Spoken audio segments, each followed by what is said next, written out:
Madame, Messieurs, bienvenue à ce nouveau numéro de la Tribune du Parlement, votre magazine qui traite l'information parlementaire. Au sommet de cette édition, les journées nationales d'engagement patriotique et de participation citoyenne battent leur plein. Au Parlement, une cérémonie de montée des couleurs nationales donne le ton. Une invite aux parlementaires et au personnel à plus de dévouement pour la nation. C'est la rentrée des classes. L'année scolaire et universitaire 2024-2025 débute sous de bons auspices. Officiellement lancée le 3 octobre 2024 à Manga, la représentation nationale est allée les bras chargés pour encourager le monde éducatif. 18 000 kits scolaires, 54 salles de classe équipées ont été remis par le président de l'Assemblée législative de transition. Les groupes d'amitié parlementaire, on en parle ce soir avec notre invité, Aimé Konaté, directeur de la coopération parlementaire. Voilà pour le sommaire, merci de nous suivre.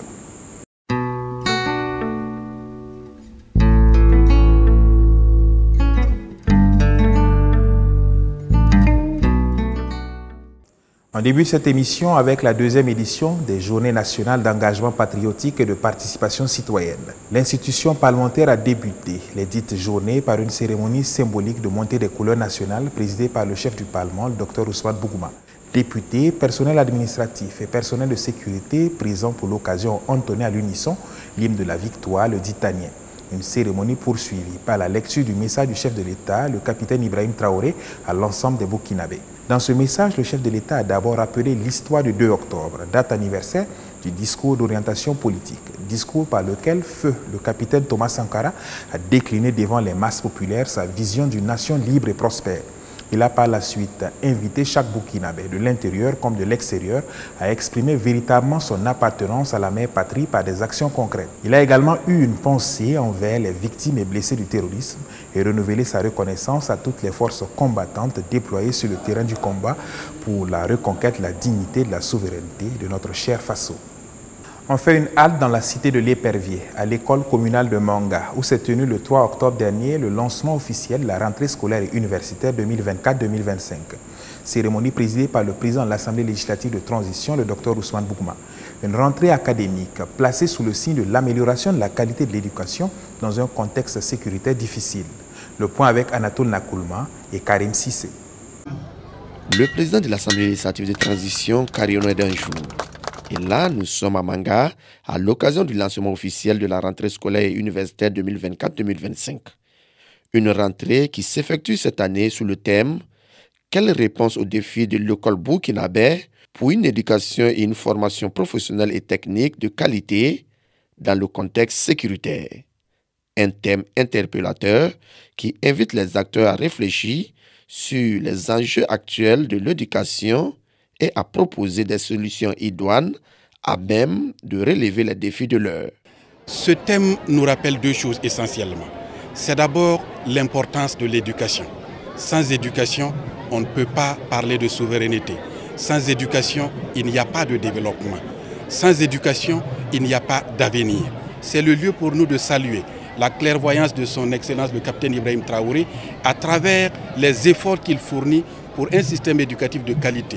Vous avez vu les réformes opérées dans le système éducatif que nous saluons, que nous encourageons et que nous souhaitons que nous ayons un système éducatif résilient qui apporte une réponse efficace pour que nos enfants sortent de l'ignorance. C'est aussi le lieu pour nous de saluer les forces de défense et de sécurité, nos vaillants BDP qui se battent nuit et jour et qui ont contribué à ce que beaucoup d'élèves reprennent le chemin de l'école.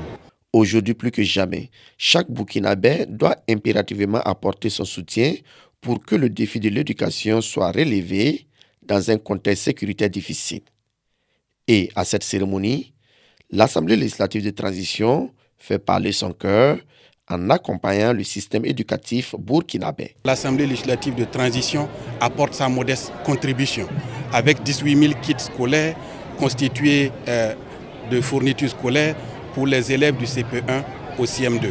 Nous avons aussi procédé à la remise de clés. Il s'agit de 54 salles de classe, toutes équipées, mais aussi de bureaux et de toilettes. Un vibrant hommage est rendu aux acteurs du monde éducatif qui, malgré le contexte sécuritaire, s'évertuent toujours à œuvrer pour éloigner les frontières de l'obscurantisme au Faso. Le gouvernement veut apporter des changements dans la fourniture d'hydrocarbures et d'intrants agricoles. Pour ce faire, il a engagé avec des institutions financières des prêts pour entreprendre ces réformes. Des projets qui ont reçu l'assentiment des députés. Le 30 septembre dernier, les parlementaires ont donné quitus au gouvernement pour la concrétisation de ces ambitions. La synthèse avec Anatole Nakuluma et Alizeta Nakanabo Kwanda. Le gouvernement veut rendre les engrais disponibles sur l'ensemble du territoire national à des prix accessibles pour le monde agricole et permettre aux personnes vulnérables, notamment les personnes déplacées internes, de disposer d'intrants pour la production agricole. D'où le projet de loi portant autorisation de ratification de l'accord de prêt signé le 26 avril 2024 à Lomé entre le Burkina Faso et la Banque ouest-africaine de développement BOAD pour le financement partiel du projet d'urgence de production d'engrais minéraux. L'Assemblée législative de transition a donné son quitus au gouvernement pour la ratification du dit projet de loi en vue de sa mise en œuvre. Le projet vise à renforcer les capacités de production d'engrais de la CPB, de l'usine de Koupéla, et également renforcer les capacités logistiques et opérationnelles de cette usine. À terme, nous voulons avoir production d'engrais de qualité à moindre coût et accessible partout au niveau national. Le second texte de loi examiné également par les députés porte sur une autorisation de ratification d'un accord signé le 30 mai 2024 à Nairobi au Kenya entre le Burkina Faso et la Banque arabe pour le développement économique en Afrique, BADEA, relatif à la ligne de financement d'opérations d'importation au Burkina Faso de biens d'origine arabe, africaine et internationale.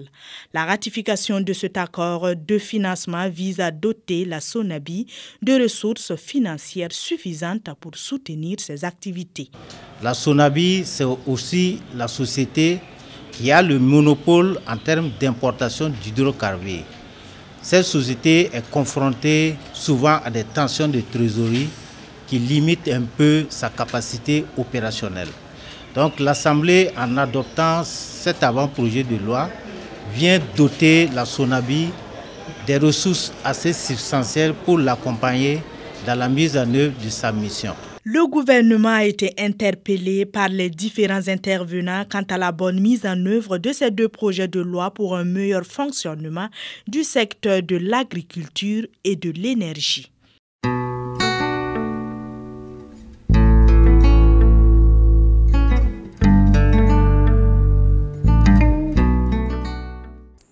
Les députés ont procédé dans la matinée du 1er octobre dernier au réaménagement de plusieurs groupes d'amitié parlementaires à travers l'élection de nouveaux responsables. Ce réaménagement fait suite à la recomposition opérée au sein du Parlement au mois de juillet. Pour en savoir davantage sur ces groupes d'amitié parlementaires et comprendre leur importance, nous recevons pour vous Aimé Konaté, directeur de la coopération parlementaire. On l'écoute au micro d'Axel Nicoliaro. Le 1er octobre dernier, vos services ont procédé à l'élection de responsables de groupes parlementaires. À quoi répond ce réaménagement? Surtout qu'on sait qu'en août 2023, il y a eu une même élection. Les changements qui ont été opérés dans une composante de l'Assemblée législative de transition ont impacté sur la composition de ces groupes et partant de leur bureau. Par ailleurs, les perspectives de dynamisation de la coopération avec certains États partenaires stratégiques du Burkina Faso ont commandé la mise en place de groupes d'amitié parlementaires avec ces pays. C'est donc ce processus que la direction de la coopération parlementaire a conduite pour d'abord entériner la mise en place de ces groupes d'amitié parlementaires et également assurer la désignation des présidents et vice-présidents de ces groupes. Qu'est-ce qu'un groupe d'amitié parlementaire? Quel est son rôle et sa mission? D'abord, il faut dire que les groupes d'amitié parlementaires sont prévus par le règlement, son article 69. Ce sont donc un regroupement de députés volontairement. Ils ont pour vocation d'accompagner les relations de coopération et d'amitié avec les pays pour lesquels ils ont été mis en place et le Burkina Faso.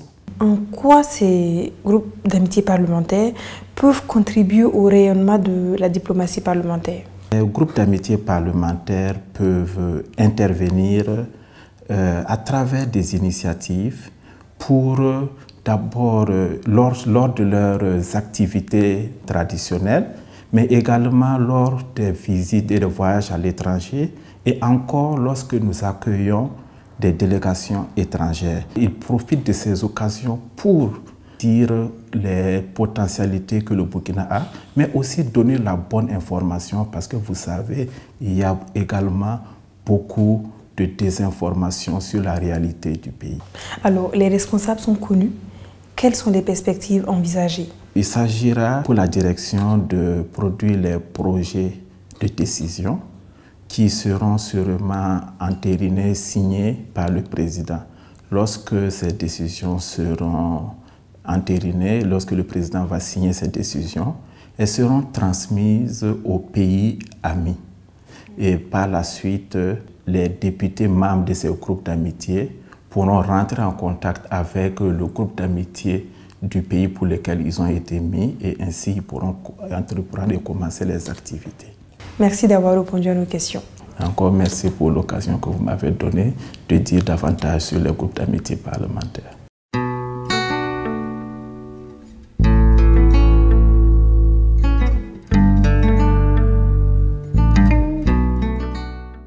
Le vocable cette semaine s'intéresse aux lois référendaires. De quoi s'agit-il?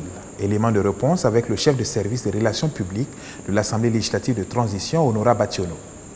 Dans la panoplie des lois que nous connaissons, il y a la loi référendaire. Mais qu'est-ce qu'une loi référendaire? Dans l'expression loi référendaire apparaît en bonne place le mot référendum. Une loi référendaire est donc par définition une loi adoptée par référendum. La loi référendaire, quelle est l'expression directe de la souveraineté nationale? Faut-il le rappeler, un référendum est un procédé par lequel une autorité politique consulte l'ensemble des citoyens afin qu'ils se prononcent par un oui ou par un non sur un projet de texte. En conclusion, nous pouvons dire que les lois référendaires sont des lois résultant de l'adoption en référendum de projets de loi soumis au peuple par le chef de l'État dans les cas prévus par la Constitution. Il est bon de souligner que dans la classification des lois, les lois référendaires viennent juste après celles constitutionnelles. C'est tout pour cette émission. Merci de l'avoir suivi. À très bientôt pour de nouvelles informations parlementaires.